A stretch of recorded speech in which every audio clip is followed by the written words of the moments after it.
and welcome to my channel. Today is a very short video, but watching it could possibly save your baler. Today, what I'm talking about is the biggest mistake people do after they replace their shear bolt.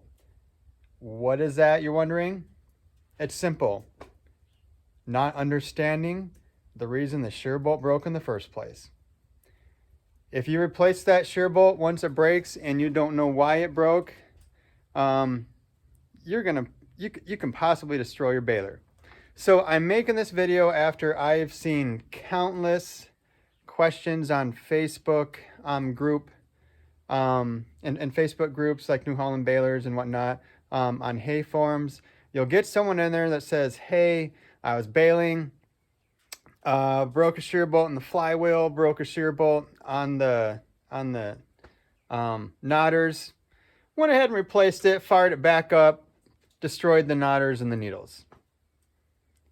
And I'm thinking, why would you do that without understanding what broke it in the first place? Shear bolts do not just break for no reason. There had to be something that went out. Maybe your timing jumped. Maybe your safety latch isn't working right. Maybe you do simply have a big obstruction in your feeder.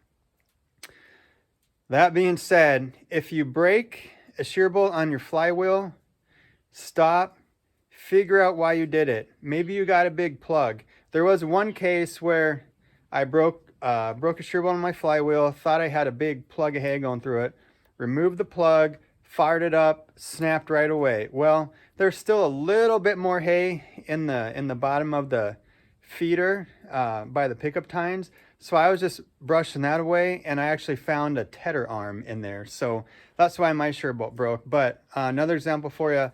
Last year I was out, first cut, no, this was 2 years ago, first cut, broke shear bolt on my flywheel and the knotters. Never broke a shear bolt on the knotters before. I looked all around, I checked the timing. I could not find a reason why that shear bolt broke on the knotters and why it would have broke on the flywheel as well. So what's that mean? It means I was done.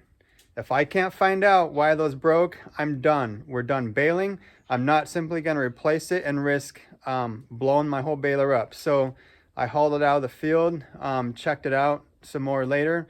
It actually ended up being a little piece of twine was wrapped around a wiper arm or something, and it was causing it to bind up, and that did it.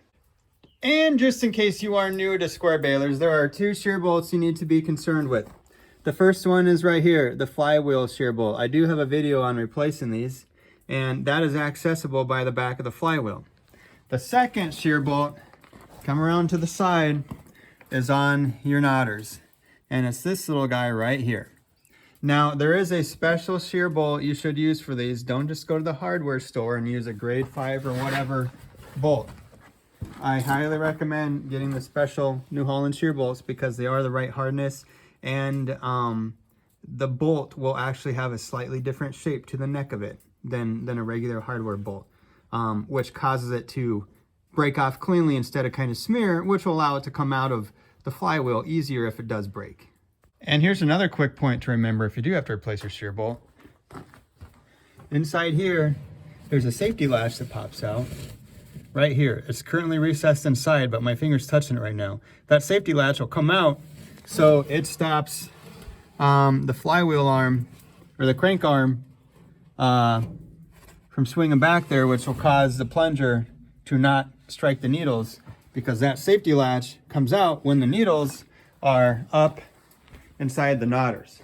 So just remember, when you replace that shear bolt, you've got to come back and pull your knotter yoke, pull your needle yoke back to reset that safety latch. This cable is the cable for that safety latch. If you don't reset that safety latch when you place your shear bolt, that arm's going to swing right around again and hit that and smash it again. Anyways, that is all my soapbox for today. Like I say, very short. Let me reemphasize again. If you break a shear bolt, figure out why it broke before you fire up that baler. And if you can't, you're done. Don't do it again. Otherwise, you're going to have a blown up baler. Thanks for watching. I've got a lot more content. If you like this kind of material, please like, subscribe, and I'll see you later.